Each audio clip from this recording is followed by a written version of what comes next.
नमस्कार, आप देख रहे हैं दिव्य हिमाचल टीवी और मैं हूं आपके साथ पल्लवी शर्मा। दिन भर की बड़ी खबरों पर नजर डालेंगे इस न्यूज बुलेटिन में। शुरुआत करते हैं हेडलाइन से। This bulletin is brought to you by Shri Aurobindo public school, Sai road, Baddi. Rider पर फैसला अब कैबिनेट में होगा या नहीं? 27 अप्रैल की बैठक में टल सकती है चर्चा। वेतन विसंगति पर 30 तक नहीं आएगी रिपोर्ट, पहले महत्वपूर्ण मुद्दों की लिस्ट बनेगी।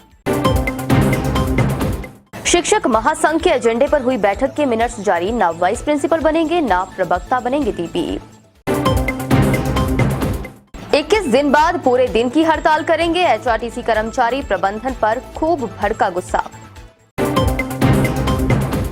सीएम जयराम ठाकुर बोले, हम रिपीट करेंगे, आम आदमी पार्टी को कुछ नहीं मिलेगा। आप प्रवक्ता का बड़ा आरोप, चहेतों की बैकडोर एंट्री के लिए पेपर लीक करवा रही सरकार। मानव भारती से डीएलएड पास छात्रों को नहीं मिली मार्कशीट, सरकार को दी आंदोलन की धमकी। और अब समाचार विस्तार से। कर्मचारियों की किस्मत पर अब एक और अड़ंगा लग गया है। 2 साल के राइडर में फंसे कर्मचारियों के लिए मुख्यमंत्री जयराम ठाकुर द्वारा की गई घोषणा की अधिसूचना अब कैबिनेट में मामला रखने के बाद होगी।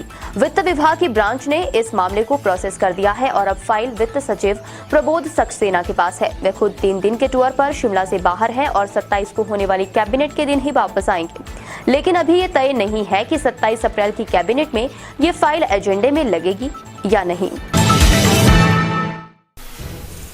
2 साल के राइडर में फंसे कर्मचारियों के लिए मुख्यमंत्री जयराम ठाकुर द्वारा की गई घोषणा की अधिसूचना अब कैबिनेट में मामला रखने के बाद होगी। वित्त विभाग की ब्रांच ने इस मामले को प्रोसेस कर दिया है और अब फाइल वित्त सचिव प्रबोध सक्सेना के पास है।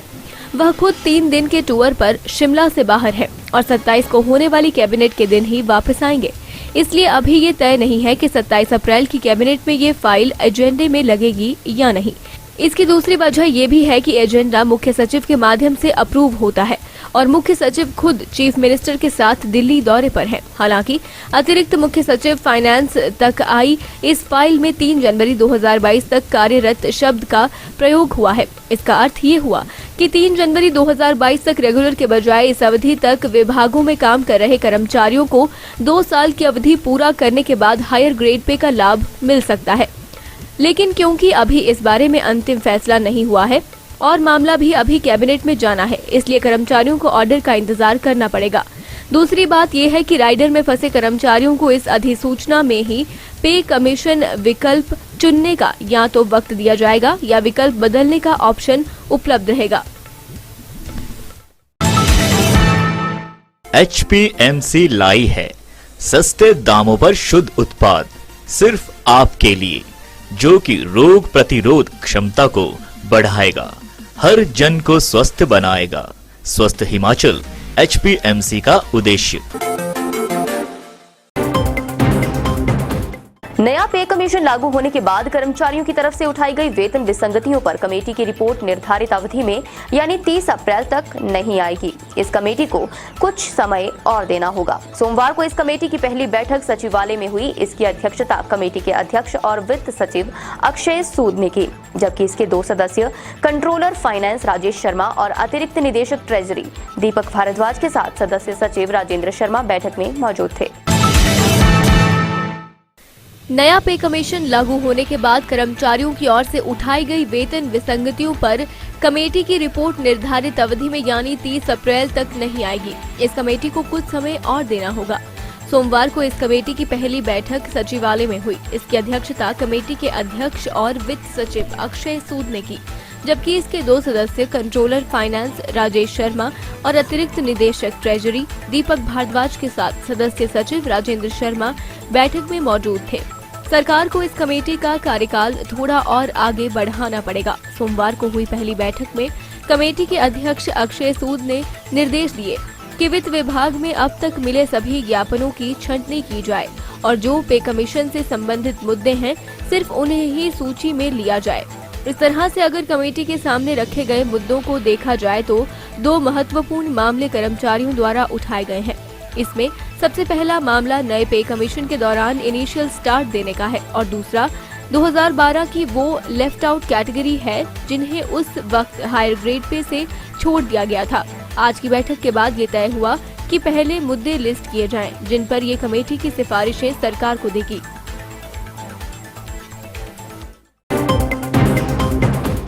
सरकारी स्कूलों में आउटसोर्स पर नियुक्त कंप्यूटर टीचर्स के मामले में उच्च शिक्षा निदेशालय ने गठित कैबिनेट सब कमेटी को डाटा सौंप दिया है। उच्च शिक्षा निदेशक अमरजीत शर्मा ने यह जानकारी इसी महीने शिक्षक महासंघ के साथ हुई बैठक के दौरान दी है, जिसके मिनट्स अब जारी हुए हैं। देखिए क्या है इसमें खास।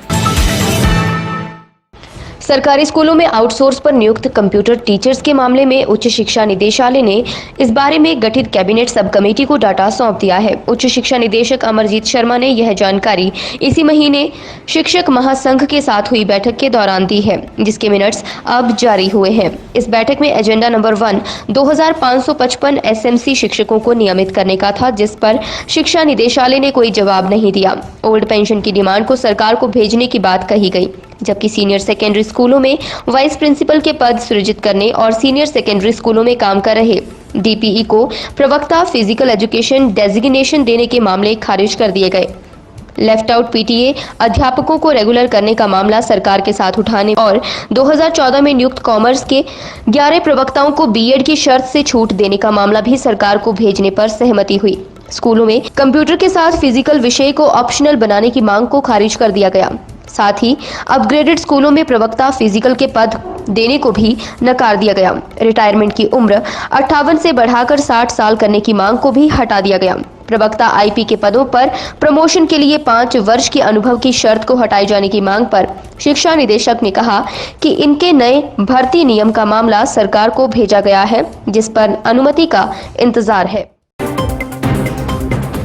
एचआरटीसी कर्मचारियों की मांगों को पूरा न करने और वित्तीय लाभों की अदायगी न करने को लेकर अब हिमाचल परिवहन मजदूर संघ ने निगम व सरकार के खिलाफ मोर्चा खोल दिया है। मंगलवार को निगम चालक परिचालकों व कर्मचारियों ने गेट मीटिंग के बाद एचआरटीसी मुख्यालय के बाहर प्रदर्शन किया और निगम प्रबंधन व सरकार से कर्मचारियों की मांगें पूरी न करने की मांग की।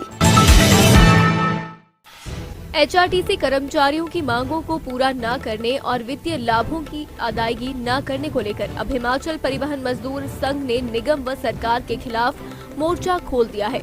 सोमवार को निगम चालक परिचालकों व कर्मचारियों ने गेट मीटिंग के बाद एचआरटीसी मुख्यालय के बाहर प्रदर्शन किया और निगम प्रबंधन व सरकार से कर्मचारियों की मांगें पूरी करने की मांग की। इस मौके पर हिमाचल परिवहन मजदूर संघ के राष्ट्रीय मंत्री सुभाष वर्मा ने कर्मचारियों की मांगों को लेकर कहा कि प्रदेश में सभी विभागों के कर्मचारियों को भी छठा वेतन आयोग की सिफारिशें लागू कर दी गई हैं। यहाँ तक कि अभी हाल ही में बिजली बोर्ड के कर्मचारियों को भी ये लाभ दे दिया गया है, लेकिन निगम के कर्मचारी अभी भी इंतजार में बैठे हैं। उन्होंने सरकार से मांग की है कि प्रदेश के अन्य कर्मचारियों की तरह निगम के कर्मचारियों को भी छठा वेतन लागू किया जाए, नहीं तो कर्मचारियों को आंदोलन के लिए मजबूर होना पड़ेगा। इसके अतिरिक्त उन्होंने कहा कि एचआरटीसी की हालत लगातार बिगड़ती जा रही है। आए दिन निगम की बसें खराब हो रही हैं, जिसका खामियाजा चालक परिचालक को उठाना पड़ रहा है। वहीं कर्मशालाओं में कल पुर्जे न होने के चलते तकनीकी कर्मचारियों को मुश्किलों का सामना करना पड़ रहा है। हर साल 200 बसें कन्नम होती हैं, लेकिन निगम न तो पुरानी बसों की मरम्मत सही तरीके से कर रहा है और न ही नई बसों की खरीद कर रहा है। उन्होंने कहा कि महासंघ ने सरकार को 21 दिन का अल्टीमेटम दिया है। यदि इन दिनों में कर्मचारियों की मांगें पूरी नहीं होती हैं तो कर्मचारी आंदोलन करेंगे। वहीं एक दिन की हड़ताल पर भी कर्मचारी जा सकते हैं। हमारी मांगों को आश्वासन ही दिया गया, परंतु उसको उसमें अमलीजामा नहीं बनाया गया है। हम चाहते हैं कि हमारा 28 माह का जो ओवर टाइम अतिरिक्त भत्ता, रात्रि भत्ता जो चालक प्रचालक अपनी जेब से खर्चते हैं, उसको भी शीघ्र जो है दे किया जाए। और क्या डिमांड्स हैं आपकी? हमारी डिमांड है कि जो हमारे नियमित होने 2 वर्ष के बाद उपरांत 2 वर्ष के बाद उपरांत नियमित होते हैं, उनको चालकों प्रचालकों और अन्य कर्मचारियों को भी अभी नियमित के ऑर्डर नहीं दिए गए हैं। और जो आपकी जो आउटसोर्स के जो हमारे कर्मचारी है परिवहन निगम पर, आउटसोर्स से हमारे कर्मचारियों ने का काम चलाया है, परंतु उनकी कोई नीति नहीं बनी है और उन्हें कोई नियमित किया गया। हम चाहते हैं कि उनकी कोई नियमित नीति बनाया जाए और उनको जो है नियमित भी किया जाए। दूसरी जो आपकी बसें यहाँ पर काफी खस्ता हालत है, नई बसों के लिए भी आज हमारी बसें जो है बहुत पुरानी हो गई हैं। लगभग 5 वर्ष से हमारी कोई भी बस नहीं आई है। हम चाहते हैं कि देश हित, प्रदेश हित में और जो लोगों के हित में, क्योंकि लोगों की जान जो जोखिम में रहती है, 1000 नई बसें जो है परिवहन निगम जो तुरंत ले इसको, ताकि हमारी जो प्रचालकों की जो अपनी जान है और प्रदेश की लोगों की जान भी जो खतरे से। हिमाचल में आम आदमी पार्टी के नेता भी अब घूम रहे हैं, लेकिन पहाड़ की आदतें अलग हैं। वहां इन्हें कुछ नहीं मिलेगा। सरकार ने हिमाचल में हर गरीब की मदद की है, सामाजिक सुरक्षा के दायरे को बढ़ाया है और स्वास्थ्य सुरक्षा भी दी है। इन विकास कार्यों के आधार पर भाजपा हिमाचल में सरकार रिपीट करेगी। मुख्यमंत्री जयराम ठाकुर ने ऐसा वक्तव्य कहां और क्यों दिया, आइए जानते हैं। मुख्यमंत्री जयराम ठाकुर ने दिल्ली के हिमाचल भवन में मीडिया सेंटर का शुभारंभ किया। यहीं पर एक सवाल के जवाब में उन्होंने कहा कि हिमाचल में आम आदमी पार्टी के नेता भी अब घूम रहे हैं, लेकिन पहाड़ की आदतें अलग हैं। वहां उन्हें कुछ नहीं मिलेगा। मुख्यमंत्री ने कहा, प्रदेश सरकार ने सामाजिक कल्याण को सर्वोच्च प्राथमिकता दी है। पिछली सरकार इस पर 400 करोड़ रुपए खर्च कर रही थी, लेकिन वर्तमान सरकार ने इस मद में 1300 करोड़ रुपए खर्च किए हैं। वृद्धजनों को अधिक संख्या में लाभान्वित करने के उद्देश्य से वृद्धावस्था पेंशन की आयु सीमा 70 वर्ष से घटाकर 60 वर्ष कर दी गई। इससे अब लोग लाभ उठा रहे हैं। उन्होंने कहा, आयुष्मान भारत योजना से छूटे पात्र लोगों को मुख्यमंत्री हिमकेयर योजना में कवर किया गया है। इस योजना के अंतर्गत 2 लाख से ज्यादा लोगों ने निःशुल्क उपचार सुविधा का लाभ उठाया है। उन्होंने कहा, राज्य के सभी घरों को गैस कनेक्शन प्रदान करने वाला हिमाचल देश का पहला राज्य है। लोगों की शिकायतों का त्वरित समाधान करने के लिए जनमंच शुरू किया गया है। हर माह हर जिला में मंत्रियों की उपस्थिति में जनमंच का आयोजन किया जाता है और लोगों की समस्याओं का मौके पर ही समाधान किया जाता है।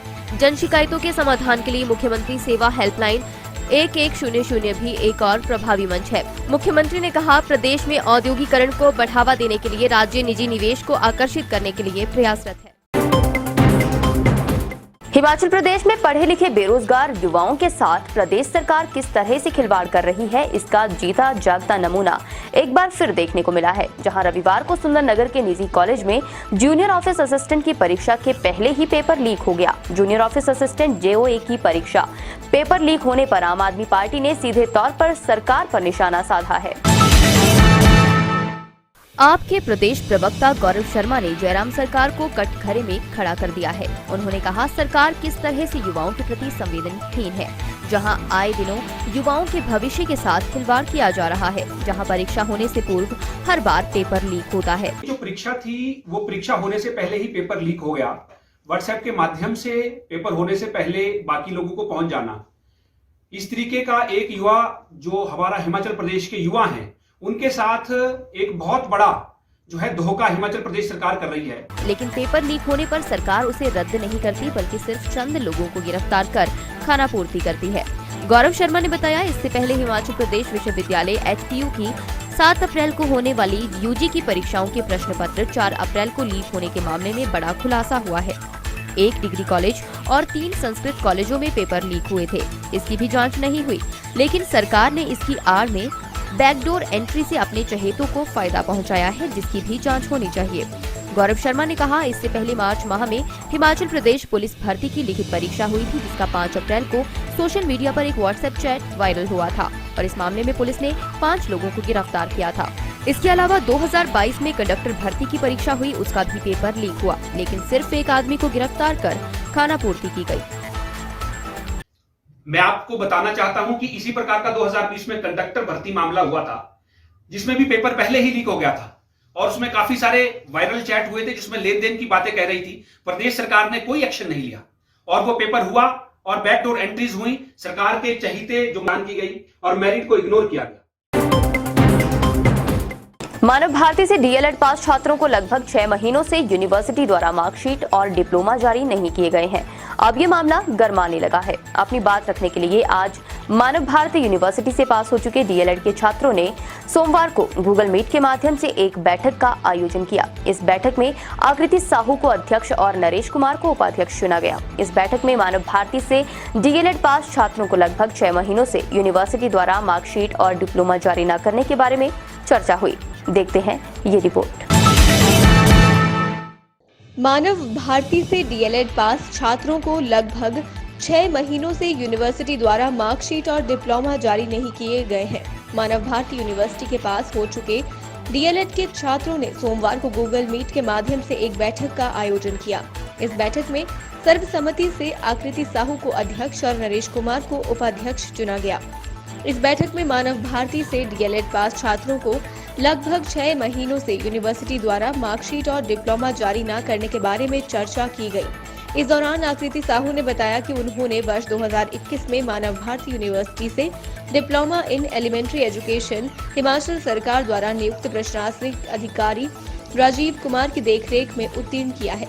उन्होंने बताया कि डीएलएड का परिणाम निकले लगभग 6 महीने से ज्यादा का समय हो चुका है, लेकिन अभी तक उन्हें यूनिवर्सिटी की तरफ से मार्कशीट और डिप्लोमा जारी नहीं किए जा रहे हैं, जिससे उनका भविष्य अंधकारमय नजर आ रहा है। उन्होंने कहा कि उन्होंने कई बार यूनिवर्सिटी से रजिस्ट्रार और अन्य अधिकारियों से संपर्क भी किया, लेकिन हर बार उन्हें ये कहकर टाल दिया जाता है कि आपका रिकॉर्ड पुलिस के पास है और जब तक कोर्ट आदेश नहीं करेगा तब तक डिप्लोमा मिलना संभव नहीं है। उन्होंने कहा कि इस समस्या का समाधान निकाला जाए, अन्यथा हम लोग सड़कों पर उतरने को विवश होंगे।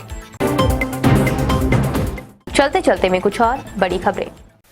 छोटे वाहनों के लिए मनाली लेह सड़क बहाल, हर रोज दोपहर 1 बजे तक जा सकेंगे वाहन।